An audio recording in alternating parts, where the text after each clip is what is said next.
Universidade Sénior Contemporânea. Aprender muito, conviver sempre, conhecer mais em família.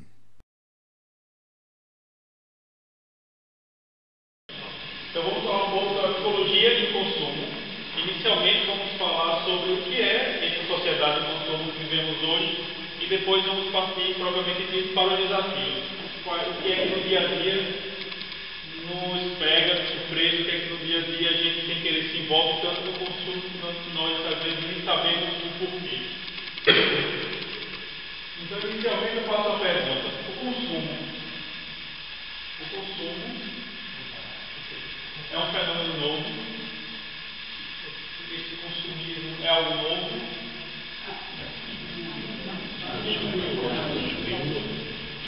Se vemos na história essa ideia de consumir, de possuir algo que é melhor, de ter algo que o outro não tem, de estar sempre buscando as melhores roupas, os melhores produtos, realmente é algo bastante antigo, muito antigo. Desde que a gente escuta das histórias, o mais antigo que seja, existe isso, essa presença. Sendo que ultimamente, principalmente nesse último século, podemos dizer que tem aumentado. Essa questão do consumismo tem sido cada vez maior. Por quê? Porque o consumo, antigamente, era muito mais voltado para a classe mais alta. Então, eram os reis, os nobres, as pessoas menos favorecidas. Existiam também os desejos de consumo, mas não era algo tão forte. E hoje nós vivemos o que chamamos de sociedade de consumo, onde mesmo aqueles que são mais ricos ou os mais pobres, é muito mais forte essa questão do consumismo, essa questão de ter objetos. Então não é algo novo. Há quem diga que tudo começou no Jardim do Éden. E até ouvi falar uma história, não está na Bíblia, mas disse que quando a serpente foi falar com Eva, para convencê-la, disse que o fruto era porque emagrecia. Então aí Eva não contou conversa e possuía um fruto. Não sei se é verdade, mas isso tudo começou ali, quando a serpente foi tentar convencer a mulher, convencer Eva de possuir o fruto e de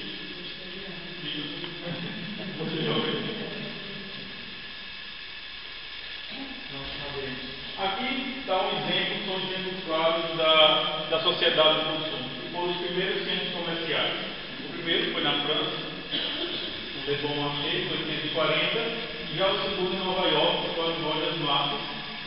Então aí, digamos, foi o primeiro momento da sociedade do consumo, porque os centros comerciais é o que representa a sociedade do consumo. Você vai para um local, não necessariamente para fazer compras, muitas vezes vai para se alimentar, para se divertir, mas é um local onde se encontra quase tudo, onde você pode perceber que não há relógio nos centros comerciais. Isso não é por acaso, é para que as pessoas realmente não percebam que o tempo está passando e possa, nessa atividade de emoção, de relaxamento, fazer compras. Então aí temos dois grandes momentos da história europeia e da América referente à sociedade do consumo. Então, eu trouxe aqui alguns exemplos de alguns filmes. O primeiro exemplo dos Estados Unidos, de um filme que eu assisti quando eu era miúdo, que fala um pouco sobre a sociedade do consumo. Esse filme, era a história dos pais que prometeu para o seu miúdo presente de Natal e esqueceu de comprar o presente e decidiu comprar o presente na véspera do Natal. E aí mostra a preocupação do pai e a dificuldade do pai de comprar esse produto que tinha prometido para o seu filho.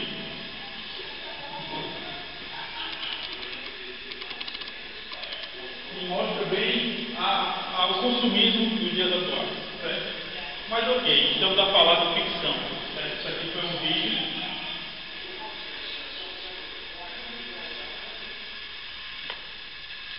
Estamos a falar de uma história de filme de Hollywood. Então, vou trazer um exemplo mais para perto, e eu vou citar agora um documentário que foi feito na República Tcheca em 2004. Em que consistia esse documentário? Dois jovens, dois estudantes de licenciatura, decidiram fazer uma campanha de um lançamento de um centro comercial. E fizeram tudo.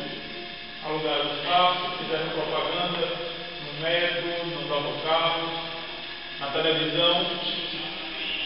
Tinham bons preços. A grande questão era que esse centro comercial não existia. A as pessoas foram lá e quando chegaram do outro lado não existia nada. E mostra toda a raiva, os consumidores, toda a raiva. Como foi o ano de 2004, foi exatamente na época que estava essa transição mais forte na República Tcheca. Então esse documentário mostra bem a questão do consumismo, dessa transferência do consumismo, da interdição. Isso é verídico, certo? Isso aqui não é ficção, isso tem na internet, tem um vídeo, podemos mostrar essa comunidade. Mas o que são? Primeiro a ficção em Hollywood, depois um documentário, pode ter sido muita manipulação. Agora eu vou trazer um exemplo do meu país. Isso foi a abertura de uma loja.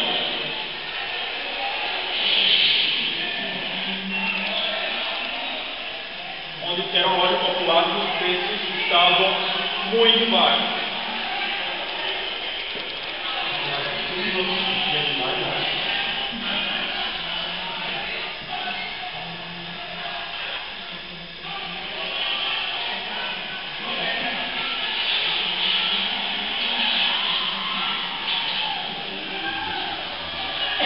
Infelizmente, uma pessoa morreu nesse dia, porque caiu, foi atropelado e não fez nenhum.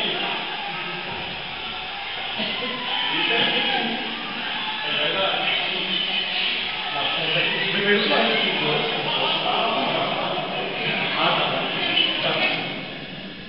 Então, tivemos um exemplo de Hollywood, um exemplo documentário, um exemplo brasileiro, mas não muito longe. Nós tivemos cá no primeiro imagem. Não é uma maneira brasileira de acontecer, mas assim, também estou vendo de muitos relatos de casos que aconteceram muitos problemas com aquela busca realmente de conseguir um produto e a quantidade certa.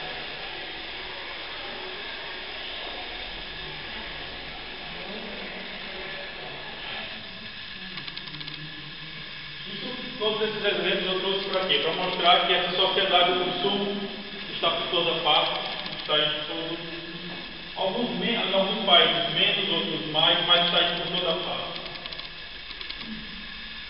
E aí eu trouxe dois marcos também na parte da ciência. E o que acontece?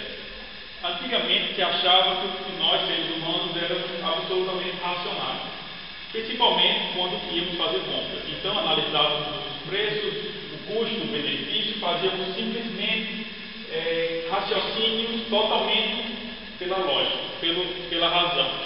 Então, em 1978, teve um prêmio Nobel da Economia que disse não, que nos comportamentos econômicos existe uma forte ausência de racionalidade, é muito mais emocional.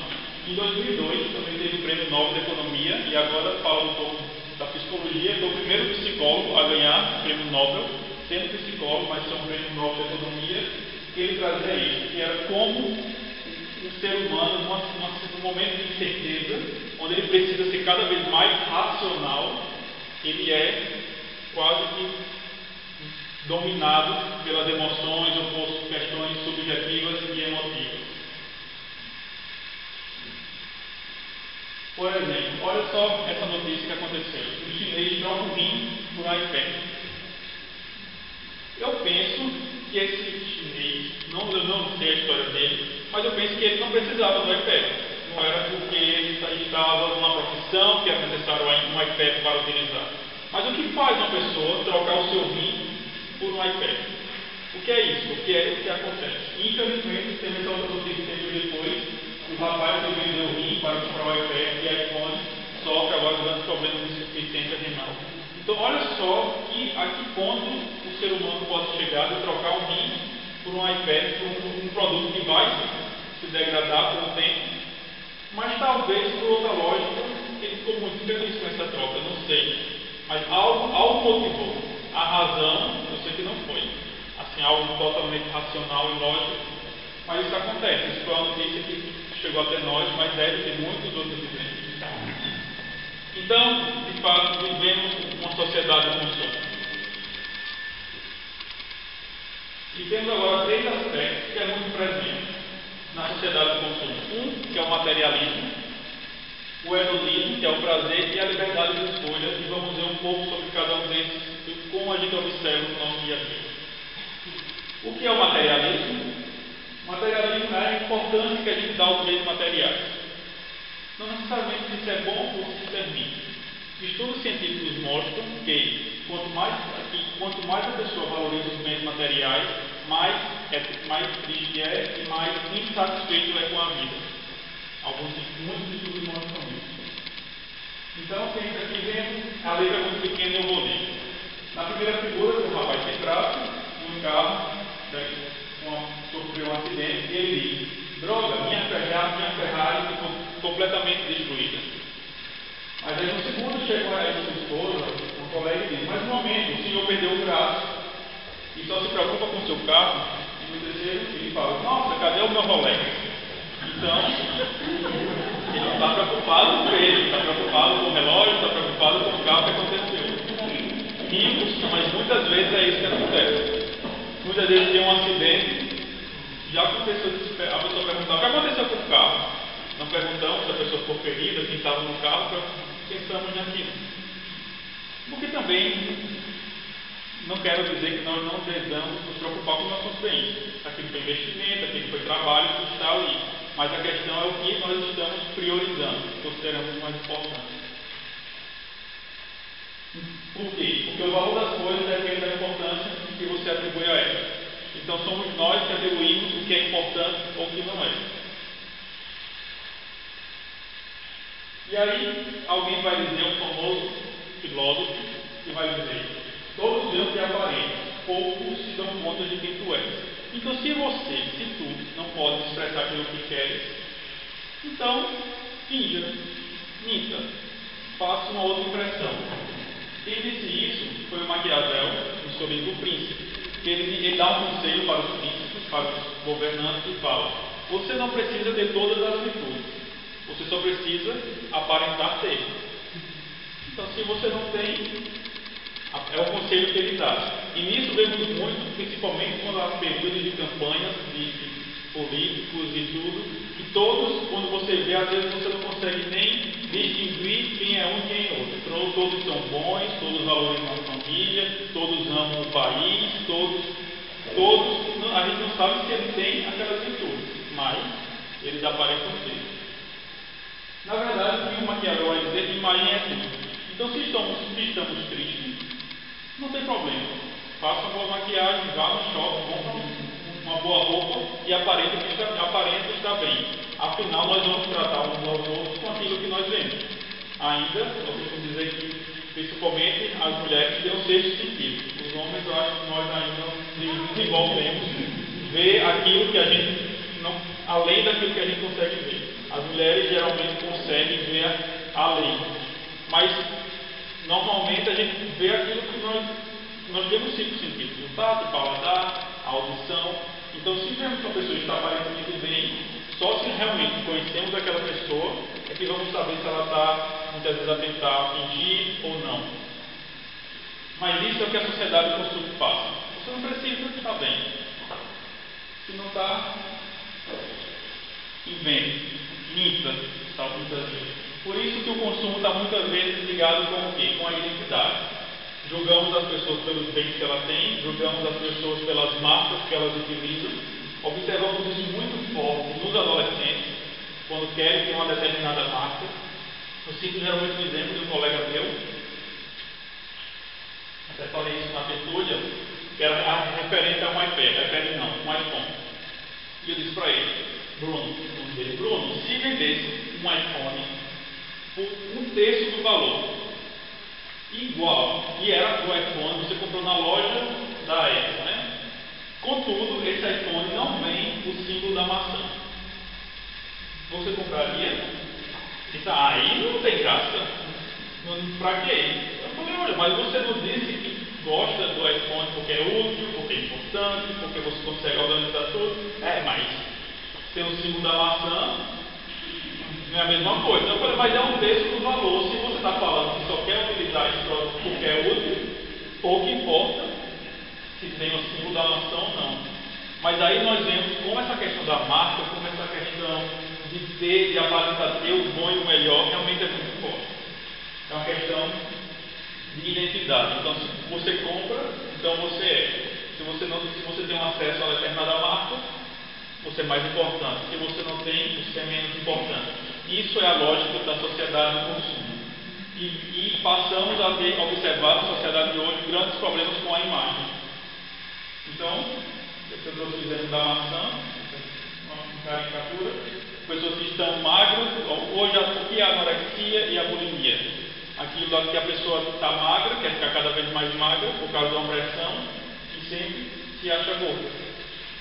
E observamos muito mais a questão da imagem das mulheres. Pessoas muito magras, querem ficar sempre aparentando que estão bem, mas sempre acham que tem que perder 2 quilos. Todas as mulheres que eu conheço sempre tem 2 quilos para perder. Já perdeu os 2 quilos, mas ainda tem mais 2 quilos e aí vai até quando existem 2 quilos, elas querem perder 2 quilos. Por outro lado, nos homens, o que a gente observa? Parece que o efeito é ao contrário. Olhamos ao espelho, nos consideramos fortes, mas nem sempre aquilo também é. Mas é uma brincadeira, mas é uma pressão muito forte, a questão da imagem. Claro, devemos nos cuidar, devemos estar bem, mas como acredito que é o que essa pena que é passado aqui, mais importante é o nosso interior, como estamos, as nossas emoções, como está o nosso interior. E aqui, aproveitando a campanha da Dove, que é uma das campanhas publicitárias que eu gosto muito, que fala, inclusive existe um site na internet, que é a campanha a favor da beleza verdadeira. E aí, a partir dessa campanha, faz um bom tempo, mas ela sempre trabalha nessa vertente, nessa lógica, que é mostrar as mulheres como elas são, e que isso é que é bonito. E a partir daí, elas passaram a colocar mulheres normais. Mulheres gordinhas, mulheres vulgadas, mulheres que têm sempre 2 quilos a perder. Ou seja, isso é que é bonito. Bonito é ser natural, bonito é estar bem consigo mesmo. Então essa é a campanha da Dove que eu acho fantástica. Que eu acho que é, não que eu acho, é a verdade. Bonito, a verdadeira beleza é ser quem você é, estar bem consigo mesmo e estar bem dentro e fora. Isso que é a verdadeira beleza. Então, falando um pouco do materialismo, dessa busca por Deus bem, e como isso representa a nossa imagem, a nossa identidade. Então, esse foi o primeiro aspecto. Vamos falar agora um pouco do prazer, que é isso que vemos também na sociedade do consumo.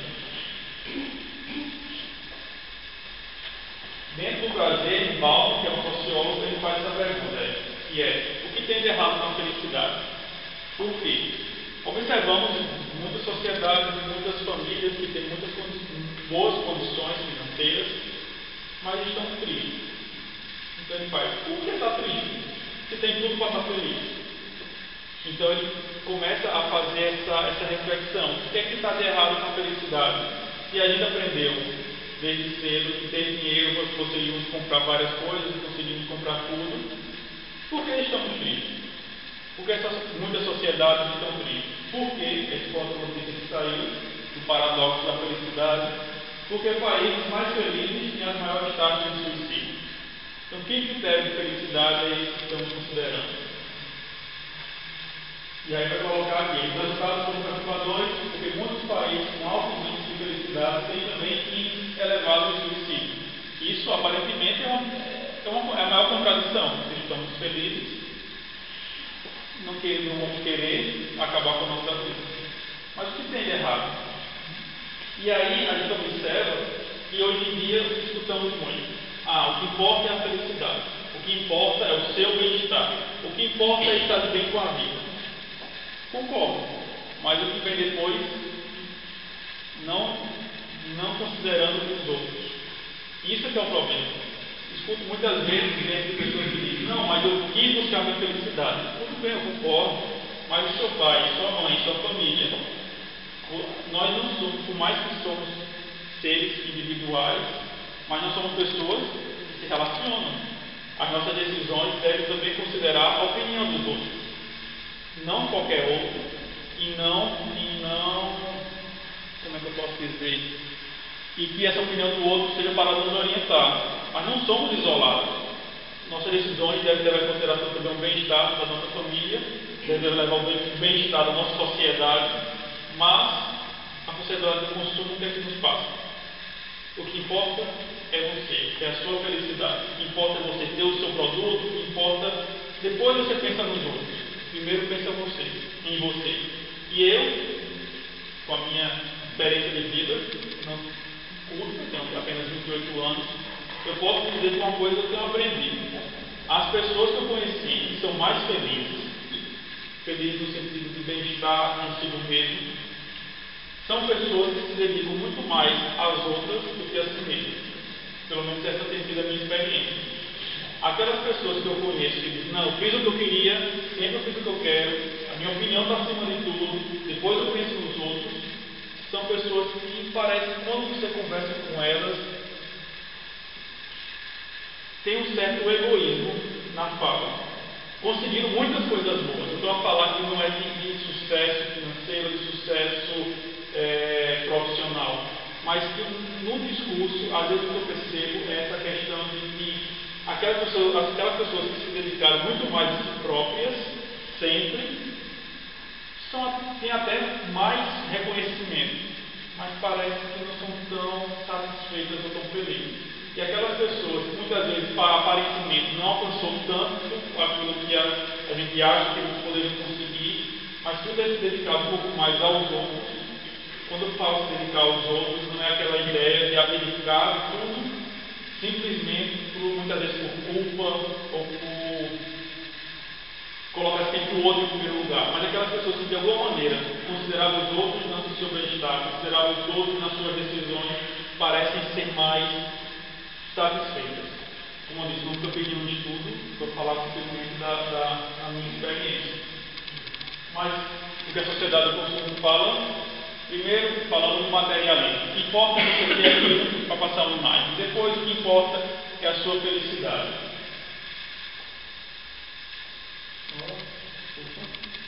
E por fim, algo que é muito forte, é a sua liberdade. Você é livre. Você é livre para fazer o que quiser, você é livre para tomar as suas decisões, você é livre para ser quem você quer. Isso é um outro aspecto muito forte da sociedade do consumo. E aí eu trouxe esse é um vídeo que tem na internet da palestra desse Barry Schwartz, que é também um pesquisador, psicólogo, dizer que tem vários estudos que ele diz que, tudo bem, hoje em dia falamos que somos livres para decidir. Mas ele provou que quanto mais opções nós temos para decidir, quanto mais decisões nós temos que fazer, mais tristes nós somos. Não é mais triste é um pouco, mais difícil é a vida. Quando nós temos que decidir apenas entre 1 e 2, a gente sabe que temos 50% de chance de acertar. Mas quando temos que decidir entre 10 produtos, ficamos muito mais angustiados se aquele produto que eu escolher realmente é o melhor. E ele traz essa figura, que é de 2 peixes, e o peixe maior dizendo para o peixe menor. Você pode ser qualquer coisa que você quiser, não tem limite. Sendo que os dois estão dentro de um aquário. Então ele faz essa crítica, dizendo que hoje, por mais que a gente queira ser que nós desejamos, mas nós somos limitados. Muitas vezes não vai ser possível, com muitos fatores culturais, fatores físicos, fatores emocionais. Devemos sempre buscar ultrapassar nossos limites, mas devemos saber que por mais que a gente possa ultrapassar os nossos limites, nós ainda assim somos limitados. Acho muito interessante. Ok. E aí tem a escolha pessoal legitima qualquer ação. Então vimos que o primeiro importante é ter e passar a imagem. Depois, o prazer acima de tudo. E depois, você é livre. E aí eu pergunto, dentro desses 3 aspectos, o que é que parece ser mais semelhante? O que é que tem qual é a semelhança entre o materialismo, entre o hedonismo, o prazer e a liberdade de escolha que nós vimos até agora? Dentro desse discurso, dentro desses 3 aspectos, o que é que é semelhante? Ser muito virado muito individual. Ser muito individual, mas ser muito individual. Que indivíduo? Como? O egoísmo. Então, disputamos o materialismo, o hedonismo, e a liberdade é muito mais focada em nós mesmos, no nosso ego. Então, é aquela ideia do primeiro eu, segundo eu, terceiro eu. Exato. Eu tenho, eu sinto, eu escolho. Então, vem essa ideia. Então, eu amo, eu me amo, né? Aquela ideia aqui assim. Eu sou primeiro eu, depois os outros. Então, pensamos, Samuel, mais tarde a falar apenas de teoria, de pesquisa científica, de filósofo, blá, blá, blá, blá, blá, blá. Isso não vemos no dia a dia. O que foi que eu fiz? Teve um dia que eu saí com uma máquina fotográfica e fui tirar foto de alguns slogans de propaganda, de produtos, procurei algumas coisas na internet. Então agora nós vamos ver esses slogans e vamos ver se aquilo que nós discutimos até agora tem alguma relação ou não com esses produtos, ou com os slogans dos produtos. Equilibrei motocarro. Ser rap está dentro de si. Então, temos a ideia da felicidade. É o nome da revista, então, felicidade está dentro de quem? Isso aqui foi no método, é livre quem vive segundo a sua escolha. Então, a liberdade e a escolha é sua. Então, se você decidiu com base em outros fatores que não for o seu, você não é tão livre assim. Eu só estou lendo que eu estou lá fora. Então, a vida é para saborear intensamente. Deixe-me seguir. Então, saborear, deixe-me eu seguir.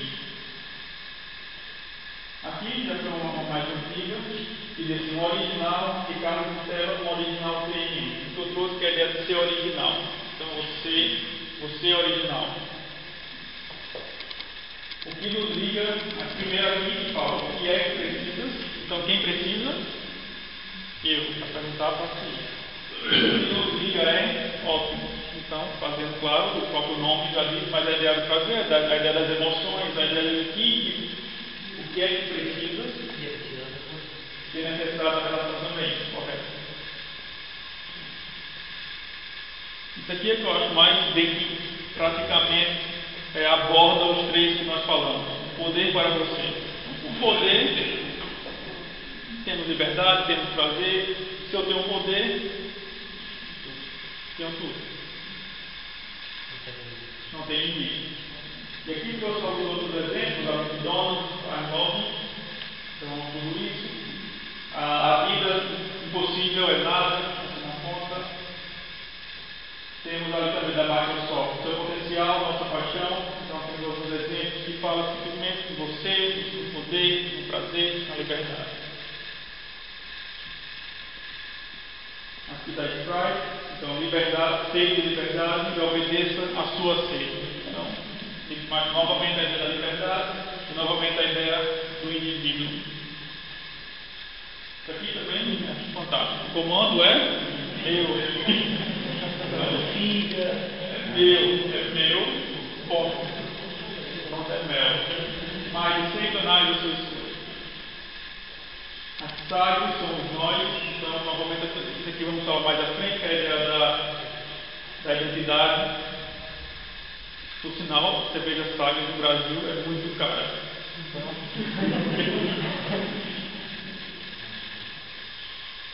isso aqui eu acho fantástico. Trazidas até si pela natureza. Coitada das tartarugas. Está fazendo um esforço imenso para trazer a água para si. O poder da natureza é esse, que pode ter esse poder de tudo. Afinal, lá, partilha felicidade. Também, novamente, a ideia da partilha, mas a ideia da felicidade, presente. Coca-Cola, Open Happiness, felicidade. E uma coisa que eu achei muito interessante da Coca-Cola é que cá em Portugal tem um vídeo de tudo da felicidade da Coca-Cola, demonstrando como ser feliz. E é muito interessante as propagandas, a comunicação social da Coca-Cola, que geralmente não falam da Coca-Cola. São propagandas muito bonitas, que chamam da fábrica da Coca-Cola, com muita animação. E você assiste aquilo, às vezes são 3 minutos, é tão bonito, é tão interessante, que no final Coca-Cola. Então, é muito forte isso. Então, existe o Instituto da Felicidade em Portugal.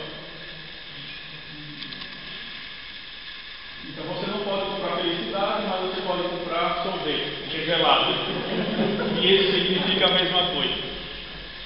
E ali tem os monstros, que é um peluche. Então, monstrinho significa felicidade. Novamente, a presença da felicidade, do prazer é muito forte no produto. E aqui, dele sua mão. Olha como isso é quase contrasta com tudo aquilo que a gente estava vendo. Isso aqui é uma comunicação social do Greenpeace, né, com a ecologia, e como vem e contra tudo aquilo que estávamos a ver, que é dele a sua mão. Então, vamos juntos ajudar. Foge totalmente a lógica do consumismo, do individualismo. Coloquei aqui mesmo para dar essa sensação de contraste. Estávamos vendo felicidade, prazer, eu. Quando vemos essa imagem, quase como, não, isso não combina com o que estávamos vendo. Boticária, a vida é bonita, mas pode ser linda.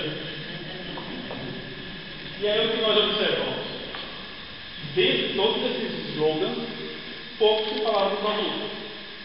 Pouco se falava, compre Coca-Cola porque faz bem para a saúde. Ou utilize o mel porque você vai ter várias opções de escolha. Não, o comando é mel. A água, essa água trazida para aqui, das tartarugas, só falou que a natureza faz todo o esforço para trazer para aqui. Não falou da característica do produto, que é grande, que é pequeno, que é caro. Então o que a gente observa, que nós observamos na sociedade do consumo nesses últimos anos, é que antes os slogans eram muito mais focados nos aspectos utilitários, nos aspectos de preço, produto, tamanho, da função, para que serve, para que não serve, e passou agora para ter aspectos muito mais simbólicos, muito mais emocional. Vamos ver o exemplo disso? Trouxe essa comunicação da mídia. Portugal, antes do banho, nas praias, pressione seu corpo por mídia. O creme que protege a pele das queimaduras do sol. A venda em toda parte. Então aqui só falou, é importante, como utiliza. Apenas informações. Da mídia. Tempo úmido, tempo frio, então creme mídia. O mau tempo torna a pele enfim. Se friccionar um pouco com a mídia, então explicando como utiliza o produto. A propaganda cá, Portugal também não tem. E aí temos a mais nova. Temos um pouco nesse processo de transição que fala contra a pele áspera e depois, menos de 3 centímetros, a minha silhueta está de volta. É mentira, isso é mentira. Mas o que acontece? Percebe a diferença do que era antes, do que é hoje? Todo mundo, por favor, todas as mulheres sabem que isso é mentira. Mas isso faz com que as vendas aumentem imenso.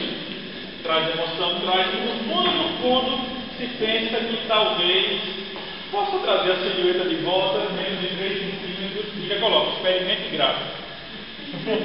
Eu digo que minha esposa comprou mídia para. Não sei foi. Eu achei que ela estava muito triste, porque aquilo não servia para nada.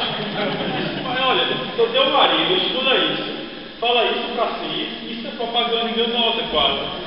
Mas aí foi isso que ela disse. Mas eu sei que é enganosa, mas você está dizendo que isso funciona, e eu pensei que funcionava. Mas enfim. Então, para mostrar essa diferença dos aspectos do produto. E aqui trouxe do ombro, o antigo também dizia, na hora de passar é que se vê. O ombro lhe dá a roupa mais limpa de sua vida. Eu pensava que a minha vida estava branca antes de ver a sua lavada com o ombro. Então, era muito mais focado no produto, na característica do produto. Trouxe aqui um do cobeirão. É de bom gosto servi-lo, é de bom gosto beber. Aí nesse ponto eu achei interessante, foi uma propaganda muito antiga do Licobeirão, mas ele já estava bastante atualizado, porque não fala do característico do produto, só falo que como ele é bom. E temos aqui uma mais nova, acabar com o desemprego, cunhas para todos, de comerão. Mas também, novamente, não falo do produto. Mas o que acontece? Vemos uma comunicação dessa, rimos, achamos interessante e vamos lembrar até perverso. Mas o que acontece? Nos envolveu. Rimos, achamos interessante, vamos pensar na crise, vamos pensar alguém perdeu o emprego, nós mesmos podemos perder, como é que está a situação, e vamos lembrar também do de comerão. Então, pouco importa se você está a saber que o de comerão é bom ou é ruim, mas você lembrou, essa comunicação vai ser muito mais forte para lembrar, porque mexeu com as emoções, alcançou as emoções. Então, dentro da comunicação social, essa foi o primeiro slogan da Coca-Cola cá em Portugal. Primeiro entranhe, depois entranhe. Sim, é por isso que eu trouxe. Sabe quem foi que fez esse slogan? Foi. Eu sou novo para uma pessoa, desde que sou adolescente. E quando eu descobri, já estudar, como consumidor e tudo, descobri que ele foi o primeiro a fazer o slogan cá em Portugal, então se eu já gostava dele, então, até é poético, né? Claro, tem que ser para essa pessoa. E a Coca-Cola é bem isso. Não sei, é muito comum pessoas passarem muito tempo sem tomar Coca-Cola, o refrigerante, dizer que quando tomam novamente, sente uma sensação, não, faz tanto tempo que eu não tomo refrigerante, e sinto um sabor estranho. Mas depois que toma a segunda, terceira, quarta vez, já pensa no refrigerante com mais facilidade. Primeiro, entrante, depois estranha. E agora, então, essa primeira parte, que dividi nessas duas partes, compreendemos um pouco a sociedade do consumo, compreendemos como ela nos alcança, como ela é individualista, como ela foca no prazer, na liberdade, vimos como isso é forte nas campanhas publicitárias. E agora pensamos, tudo bem, Samuel, e o que eu tenho a ver com isso? Como isso me alcança individualmente? O que é que eu posso fazer? Ou como eu posso ser enganado? Como eu posso ser... Qual é o meu papel? Trazendo essa ideia da cidadania, também é o tema do ano. O consumidor infantil. Eu tenho aí uma criança com o meu primeiro carrinho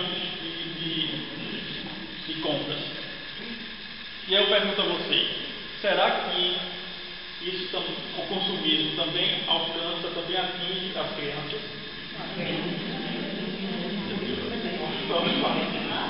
Mas como? Se elas são crianças? Nós somos adultos, né? Como alcança as crianças? Existe uma programação de para eles, também é direcionada para eles, e também eu acho que o bem-estar económico dos pais pode ajudar. Mas a publicidade para que estou tentando só para desenvolver, a publicidade para a criança, mas a criança não compra. Obrigam o pai a comprar. Obrigam o pai a comprar. Cada vez, por favor. Então, está aqui. Isso aqui também não compra. Então, mas existe. Ela compra, mas não, ela tem dinheiro. Ela trabalha. E ela é uma criança, tem apenas 5, 6 anos, 7 anos. Faz vida. Faz vida.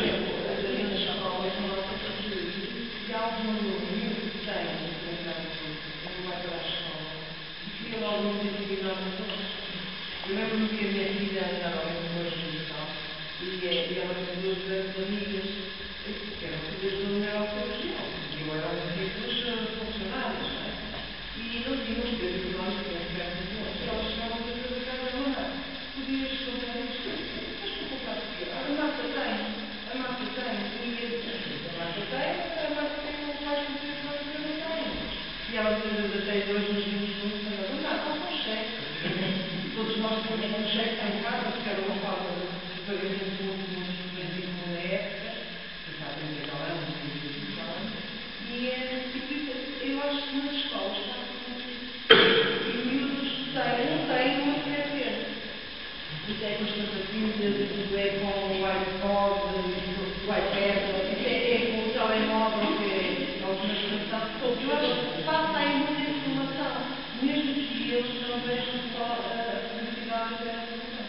é exata a palavra. Vejam também que os brinquedos são utilizados pelos adultos. São os telemóveis, os brinquedos, é o iPod. Os gadgets? São os gadgets. É para isso que tem. Desde muito tempo. Eu tenho uma filha de 4 anos. Desde o telemóvel com jovens. Eu tenho uma filha de 4 anos. Desde o telemóvel com jovens. E eu, talvez porque não temos roteiro, que não quero, que não diz nada, que, enfim, acho que eu diz outras coisas. E eu, Alguém dizia aqui na sua brincadeira que ao brincar com o filho ou com o sobrinho, que ele estava habituado a ver já o Estado. E fizeram uma revista que ele tentava aplicar na revista. Mas ao que nós queremos. Aqui o facto que é importante que diz respeito aos alunos que eu faço escola é uma questão da comunicação jornalística, chama-se isso os signos identitários. O facto de nós fazermos parte de um grupo, de uma comuna, o nosso grupo de amigos é uma comuna. Não é? E que queremos dizer não, existem signos de identidade, não só na base, mas também vão conhecer o próprio grupo ao local em que se encontra. Não é?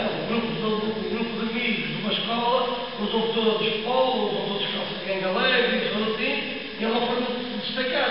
Por isso é que, sobretudo nos anos 80 e 70, criaram aquilo que chamavam as tribos urbanas, os golpes, os bequinhos, tudo isso. Todos eles a vestir da mesma maneira, todos eles com o mesmo tipo de pasto, com a bola, tudo isso. São signos identitários que ajudam não só a transformar uma noção de exclusividade de nós mesmos no seio de uma comunidade, mas até inclusive num grupo em si, uma tribo, no próprio contexto da sociedade. Olha, eu vou dar um exemplo meu. Costumo dizer, vou confessar um pecado. Em 2006, quando fazia licenciatura ainda no Brasil, eu morei 6 meses em Lisboa, com uma mobilidade acadêmica.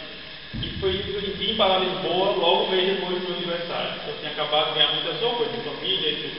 E ganhei muitas roupas de marca. E aí meu irmão disse, meu irmão mais velho, falou assim: Samuel, deixa essas roupas comigo, porque lá em Portugal, quer dizer, deixa essas roupas comigo.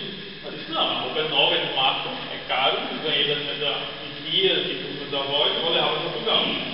Só que quando eu chego cá, as marcas que eram famosas no Brasil não são famosas aqui. E tinham muitas que eram marcas brasileiras, mas não eram marcas nem europeias, não, enfim, só existiam no Brasil. E foi uma decepção, porque eu deixava usar a roupa, que eu aparentemente era muito caro, que eu tinha ganhado do meu avô, mas quando eu cheguei cá, as pessoas olhavam para mim. Aí meu irmão disse: olha, nada a ver, eu podia ter deixado comigo, eu teria utilizado, e agora, porque aqui essa roupa não faz efeito nenhum. Então mostra um pouco disso, porque o que nós queremos não é só qualidade, mas o que é que a marca nos traz? Um reconhecimento social também. Eu vou mostrar aqui um trailer do filme que mostra muito bem isso.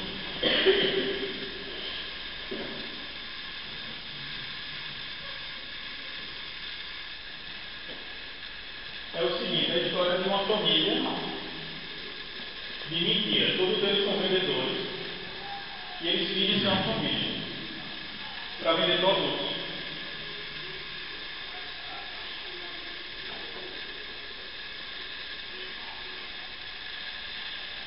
Então o que acontece? A menina, todos eles vestem os melhores produtos para poder causar inveja na vizinhança, para causar inveja nos vizinhos. Então, para sempre mostrar tudo,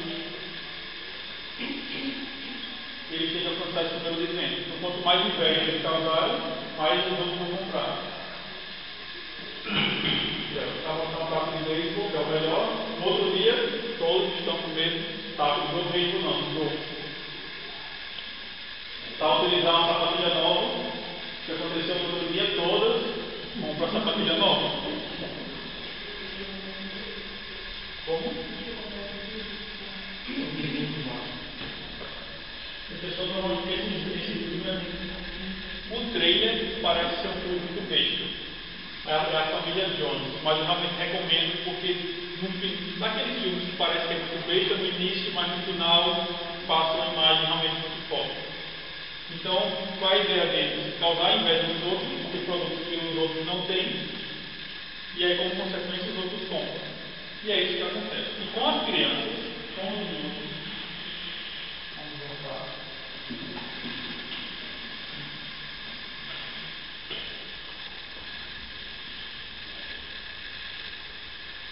Acontece com eles. Então, em relação à publicidade infantil, eu particularmente sou completamente contra. Porque eu acho que uma criança, ela não sabe o que quer. Ela entende, ela percebe. Mas uma criança que diz que quer comprar um iPhone ou o que seja, ela sabe o que quer. Por quê? Porque o outro tem, ela quer porque o outro tem, ela quer porque vê a publicidade.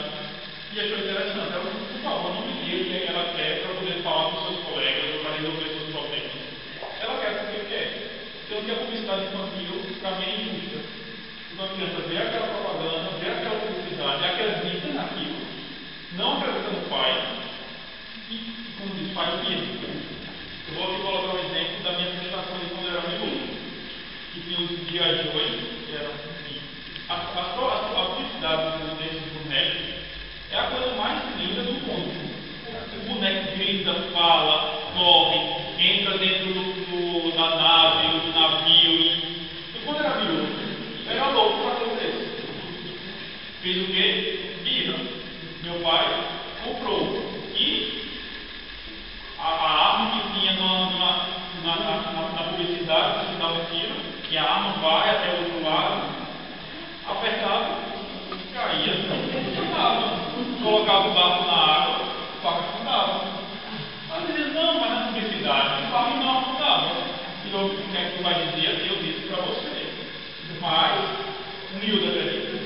Não acredita. E aí? Por isso que eu, particularmente, acho muito injusto a publicidade infantil. Em alguns países, proíbem, já tem proibido a publicidade infantil, ou passa em determinados horários. No Brasil, por exemplo, o que acontece com as cervejas, antigamente, o que é comum você observar também, não é publicidade infantil, mas colocar objetos, ou, por exemplo, banda desenhada, na publicidade. E aí a criança assiste e gosta. No Brasil, eles utilizavam muita banda desenhada para propaganda de cerveja. Mas aí é proibido, porque as crianças estavam querendo utilizar cerveja, ou gostavam daquela propaganda, via lá uma banda desenhada, uma cerveja, então foi proibido. Então, muitos países têm tido uma campanha contra a publicidade infantil, ou com uma certa, não é censura, mas com uma certa limitação desse tipo de publicidade. Eu, particularmente, pode ser um exemplo da minha frustração infantil, mas eu trouxe esse exemplo que realmente eu lembro que birra era caro na época, meu pai não tinha condições de vai esperar o Natal, aquilo. Quando eu cheguei, montei, utilizei e fiquei na frustração no final daquilo. E aqui tem outro exemplo também, não dá para escrever, tem um pai e um filho. E o pai chega e diz, o que é isso, meu filho? E ele diz, comprei o boné não, chama cá o chapéu. Então, é o boné do Homem-Aranha. E agora eu tenho os poderes do Homem-Aranha. Aí o pai olha e diz, mas meu filho, o Homem-Aranha não ganha seus poderes com o boneco. E o filho responde, mas na televisão diz que sim, quer ver? E aí ele tenta mostrar como é que funciona o Homem-Aranha, fica triste, o que é que ele diz? Será que eu tenho que comprar o tênis, ou a sapatilha do Homem-Aranha também, para poder funcionar? Quando eu vi isso, eu falei, isso não aconteceu apenas comigo, mas foi exatamente o que aconteceu. Então, acho que há um caso que é muito triste. Foi uma criança que estava a chegar ao Homem-Aranha e pensava, tal como há uma poderes especiais, e caiu do exterior do quarto.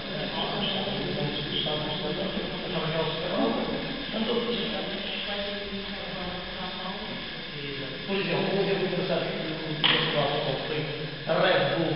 Durante muito tempo, a publicidade da Red Bull era de velocidade. Vai ter. Resultado de água. Vai ter. Quantidade. Ao céu. Procuravam ver, viu o Red Bull, iam para a escola, para aulas elétricos. Hoje em dia, você já não tem esse tipo de coisa. publicitária no Brasil, que era um banco que utilizava banda desenhada para fazer propaganda do banco. Aparentemente não tem nada a ver. Mas qual era a ideia? Se o adulto fosse no banco, fechasse um negócio, ganhava um cofre no formato da banda desenhada. E aquilo aumentou imenso as vendas, mas a procura dos adultos para aquele banco. Por quê?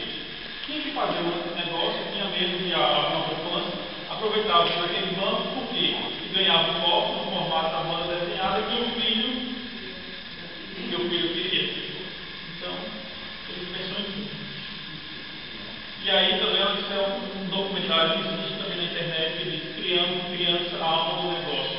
Existe uma versão americana, existe uma versão europeia, existe uma versão brasileira, que é mostrando exatamente isso. Como a criança, ela não é compradora, mas ela é consumidora. E como ela influencia a decisão dos pais. Se o pai está em dúvida qual leite levar, pode ser o mesmo preço. Mas se uma criança falar, eu quero leite, o pai com certeza vai ter que levar o filho. Ainda bem que quer fazer isso, mas como é forte a influência dos filhos, como é forte a influência das crianças. E aí tem uma série de exemplos de, por exemplo, crianças que sabem o nome das marcas e não sabem o nome de frutas e vegetais. Tem algo que é bem forte, assim, também sabe o nome de crianças miúdas mesmo. Então, mostra o que nós temos a ver com isso. Nós adultos, e no caso pessoas mais experientes, tem netos, tem miúdos, sobrinhos. Nós não podemos mudar o mundo completamente, mas o mundo de algumas pessoas eu acredito que nós podemos mudar. Então, nós passamos esses valores, nós passamos essa conscientização para os netos, para os miúdos, e os miúdos ainda estão ainda tem adolescentes que já é mais inteligente do que os miúdos, alguns. Mas sim, os miúdos ainda estão mais sensíveis, já aprendendo muito mais. E nós, enquanto adultos, com os netos e com os sobrinhos, tem esse acesso muito maior que muitas vezes a escola não tem, ou que o professor não tem. Então, a importância de criar cidadãos consumidores conscientes. E aí, é bem essa ideia. A criança se alimenta, vai ter essa metáfora da amamentação. Então, aí a criança está cheia de marca, Coca-Cola, MTV, Nike, Sony, mas ela não está com isso por acaso. Esses valores, tem diversos estudos que mostram que vários materialistas geram crianças materialistas. Há exceções, mas os princípios geralmente são os mesmos. Então as crianças vão realmente valorizar muito mais a marca se a escola já muitas vezes não é dupla desse sentido. Se os amigos também não.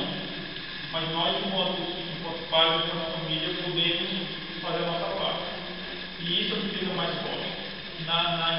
Diversos estudos mostram que são os pais e os avós que são os mais responsáveis pela educação financeira dos filhos, pela educação consumidora dos filhos e netos.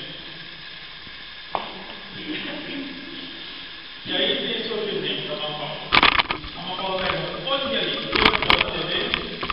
E o Miguelito diz: acabei de ligar, mas parece que se você passa o desodorante, depois come salsicha, e então compra uma máquina de lavar roupa, só não é feliz e se for muito idiota. Ele é criança, é verdade. Está ali mesmo, você faz tudo aquilo para ser feliz. Então, não tem. É isso que ele fez. Eu escutei aqui um exemplo, que é um exemplo também de um primo meu, que queria comprar um presente, e o pai dele disse que era meu tio. Não tenho dinheiro. Porque ele disse: utiliza o cheque. Aí, não, mas não tem cheque nem cartão. E na cabeça dele, uma coisa era dinheiro, uma coisa era cheque, outra coisa era cartão. Ele viu, na hora de comprar, utiliza as mesmas coisas. E ele não forte essa questão da marca, principalmente no Brasil. Eu digo que, pelas grandes desigualdades sociais que nós temos, que é muito comum, por exemplo, roubar sapatilhas. Muito comum, muito comum. Ele já presenciei amigos meus que dizem: para a pessoa para roubar sapatilhas. Mas as pessoas roubam sapatilhas não é por questão musical. Não é qualquer sapatilha. Duvido se você usar a marca que usar mais simples que vai roubar. Pode até roubar se for novo ou se chamar muita atenção. Mas geralmente, pelo menos 90%, são sapatilhas de marca. Então, para ver que não é simplesmente uma questão utilitária, como nós vimos antes, é uma questão simbólica também, uma questão de reconhecimento. Porque a criança que chegou com esse primeiro objeto na sala de aula, nossa, tem coisa melhor. As mulheres nesse ponto, eu vi um vídeo uma vez que era uma mulher que comprou um vestido, chegou na festa e tinha outra mulher com o mesmo vestido. Mas tem coisa melhor que chegar num ambiente, as pessoas conhecem, você está com um produto, ou está com uma roupa que ninguém mais tem, ou que só você tem.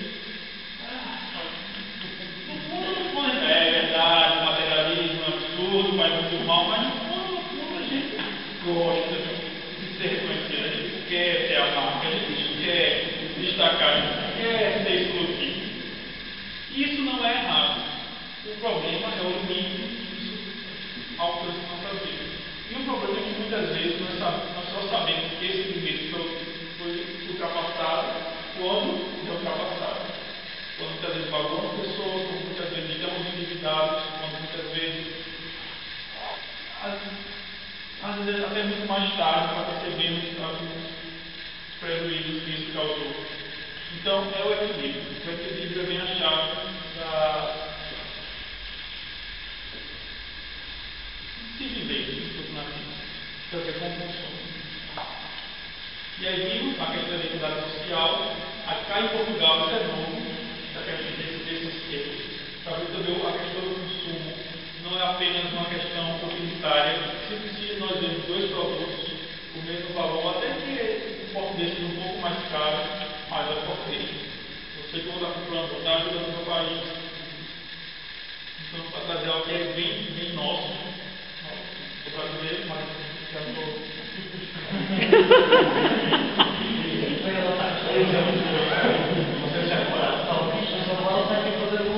Uma autêntica ligação económica, que é os saquinhos lá em cima. Quais são as cores? Foi consciente. Não, isso não foi. O saquinho mais pequenino. O teu inconsciente está ali. Faz logo identidade. É porque, na verdade, eu torço para uma crise de identidade. E quando eu falo com os meus brasileiros, eles dizem, você vai falar falando português. Não, estou falando português do Brasil. Aí quando eu falo, cara, não é brasileiro. Aí quando eu estou a falar uma coisa em português do Brasil, português de Portugal, e eu sou do Nordeste do Brasil, e também tem um sotaque, um acento bem particular, então no final eu vou falar com dialeto. No português. Meu, não sou Cara, uma coisa que é muito forte. Não sei quantos viram o acidente que já aconteceu na Índia. Agora morreram mais de 900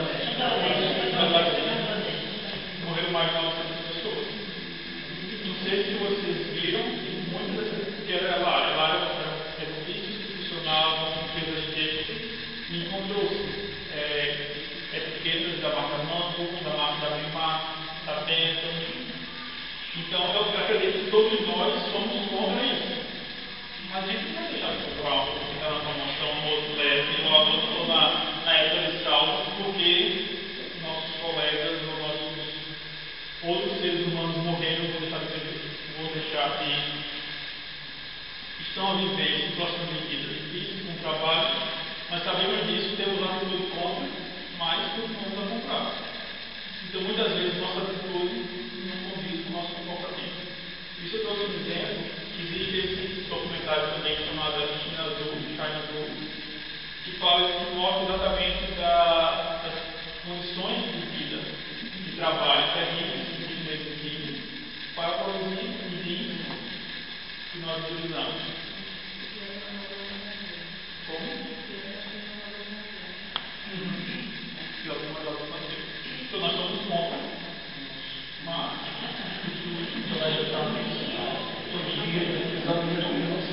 nós ouvimos isso, mas infelizmente as pessoas não deixam.